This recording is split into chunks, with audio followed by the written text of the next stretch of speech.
Hola, bienvenidos a un nuevo video. Mi nombre es Patricia Pérez y hoy voy a hablarles sobre las quemaduras. Como siempre, antes de abordar el tema en sí, hablaremos un poco sobre la anatomía del órgano relacionado, en este caso, la piel. La piel es el órgano más grande del cuerpo, cubre toda la superficie externa y es aproximadamente el 16% de la masa corporal total. Su grosor oscila entre 1,5 y 4 milímetros. Es una interfase de autorreparación y autorrenovación. Tiene funciones de absorción, excreción y termorregulación corporal.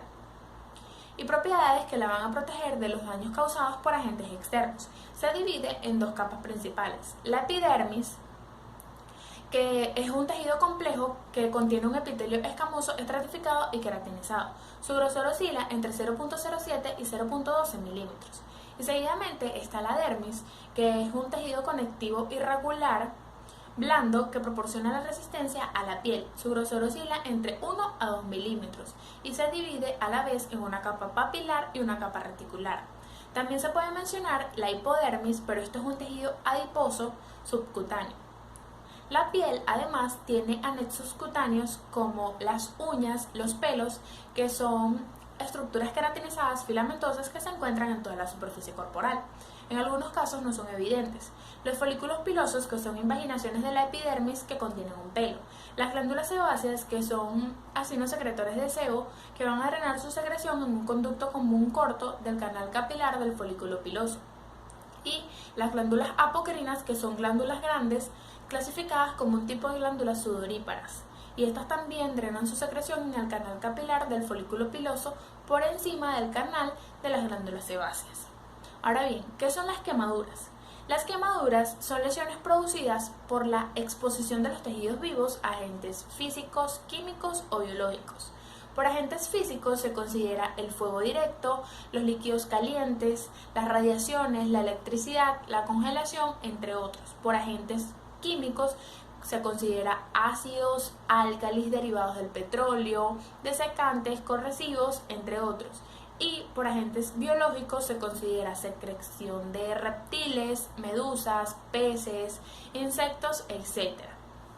La magnitud de las quemaduras va a depender de la potencia del agente causal y por supuesto de la calidad del tejido que se ve afectado. Y la gravedad de estas va a depender del tipo, de la extensión, de la profundidad de la lesión y de la respuesta sistémica y de las posibles complicaciones a las que pueda conllevar la quemadura. Es importante resaltar que las quemaduras se clasifican según la profundidad que deje el agente etiológico. Normalmente se usan dos terminologías. La primera sería en grados y la segunda según su grosor. La combinación de estas nos va a permitir dar una descripción detallada de la lesión. Las quemaduras de primer grado son aquellas que son superficiales y comprometen solamente a la epidermis y por lo general evolucionan de 4 a 7 días recuperando el epitelio afectado. Las quemaduras de segundo grado son aquellas que comprometen a la epidermis y parte de la dermis. Estas se clasifican en quemaduras de segundo grado superficiales o grosor parcial superficial y quemaduras de segundo grado profundas o grosor parcial profundo. Las quemaduras de segundo grado superficial o grosor parcial superficial son aquellas que comprometen a la epidermis y a la parte superficial de la dermis, es decir, la dermis papilar. Y estas evolucionan progresivamente. Las quemaduras de segundo grado profundas o grosor parcial profundo son aquellas que comprometen a la epidermis y a la parte más profunda de la dermis, es decir, a la dermis reticular. Y estas pueden evolucionar espontáneamente, pero tardan de 14 a 21 días. Y como el epitelio que se ve afectado es frágil, estas van a cicatrizar hipertróficamente. Por otra parte, están las quemaduras de tercer grado.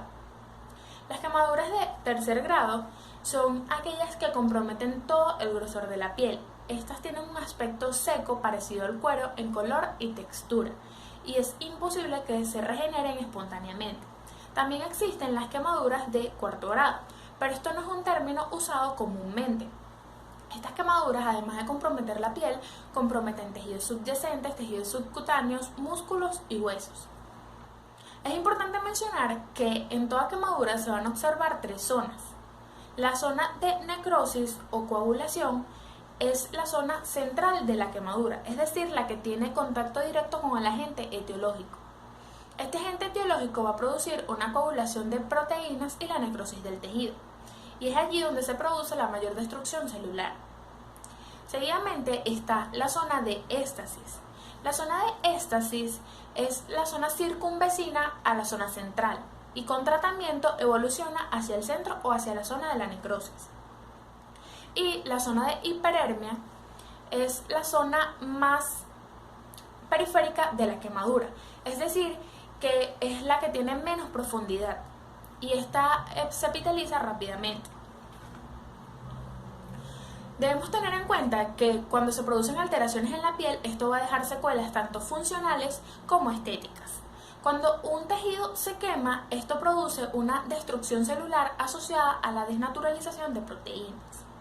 Y esto va a liberar mediadores de inflamación que van a producir vasodilatación, agregación plaquetaria, infiltración de leucocitos y edemas. Por todo lo antes mencionado, se puede alterar la microcirculación con respuesta sistémica inflamatoria y gran pérdida de fluidos, lo que va a ocasionar hipovolemia, hipermetabolismo, hipoxia, isquemia y acidosis. Si esto no se trata correctamente y a tiempo, esto puede llevar a una falla múltiple orgánica, el shock y finalmente a la muerte. Cabe destacar que si hablamos de las manifestaciones clínicas de las quemaduras, estas van a depender de la profundidad y del tipo de la lesión, del estado de salud previo del paciente y de la edad. Estas abarcan, en primer lugar, el dolor.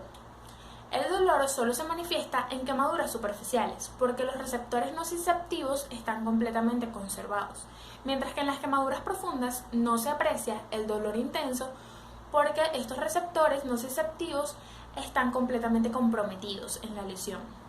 También se puede observar eritema o enrojecimiento de la piel, y esto se produce por hiperemia. Esto se ve solamente en quemaduras superficiales. Edemas, que también se ve en quemaduras superficiales y se produce por la salida del plasma al intersticio. Flictenas, que también se produce por la salida del plasma al intersticio, pero se separan las capas de la epidermis. Y eso se ve en quemaduras intermedias superficiales. La palidez es característica, pero esto se produce por una trombosis del plexo dérmico superficial y se ve en quemaduras intermedias profundas. Y la momificación, que se produce por una trombosis del plexo dérmico profundo, requiere intervención quirúrgica y se ve solo en quemaduras profundas. Cabe destacar que para diagnosticar una quemadura debemos tener en cuenta, en primer lugar, el mecanismo que la produjo, para poder tomar medidas especiales. En segundo lugar, la profundidad, y esto lo vamos a saber por la apariencia de la lesión. En tercer lugar, la extensión de la quemadura. Esto lo vamos a diagnosticar por la regla de los 9 de Pulaski y Tennyson, donde la cabeza y el cuello son 9%, el tórax anterior y posterior 18%, es decir, 9% cada uno, al igual que el abdomen anterior y posterior 18%, 9% cada uno, las extremidades superiores 18% y las extremidades inferiores 18%, los genitales 1%. También se puede usar la regla del 1%, donde las manos equivalen a 1%, incluyendo los dedos. La edad también la debemos tener en cuenta, ya que en los pacientes de 60 años y menores de 2 años se aumenta el riesgo de mortalidad. Y la gravedad de la quemadura se va a diagnosticar a través del índice de Garces en pacientes mayores de 20 años. En pacientes de 2 a 20 años se va a usar el índice de Garces modificado por Artigas, y en pacientes menores de 2 años se va a usar el índice de Garces modificado por Artigas y por el consenso MinSal de 1999. Es importante mencionar que el tratamiento del paciente quemado consiste en asegurar una vía permeable, es decir, que tiene que tener control de la columna cervical. Se intuban si se sospecha de injuria respiratoria o de traumatismos cervicales. La ventilación debe ser vigilada, por lo que se administra oxígeno al 100%, especialmente en pacientes que son intoxicados por dióxido de carbono. La circulación también se debe vigilar, por lo que se establecen vías venosas periféricas de gran calibre, por donde se va a administrar volumen de fluidos isopónicos o sueros fisiológicos que esto se va a diagnosticar en las primeras horas por la fórmula de Parkland, que es 4 cc de Ringer lactato por el porciento de la superficie corporal quemada tipo AB más tipo B por el peso del paciente. También se debe evaluar el déficit neurológico y se debe examinar al paciente totalmente desnudo.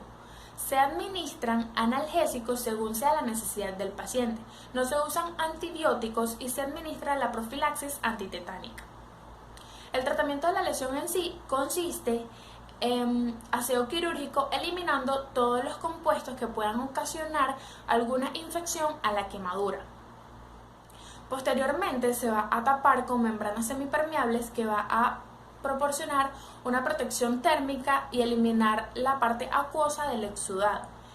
Y finalmente se aplican vendajes que permitan su movilización o su inmovilización si es necesario. También se pueden aplicar medidas complementarias como una kinesioterapia o rehabilitación física y química. Para finalizar con el tema, debemos saber que toda quemadura puede llevar a posibles complicaciones neurológicas, nefrourológicas, articulares, infecciosas, digestivas o respiratorias. Espero que les sirva esta información.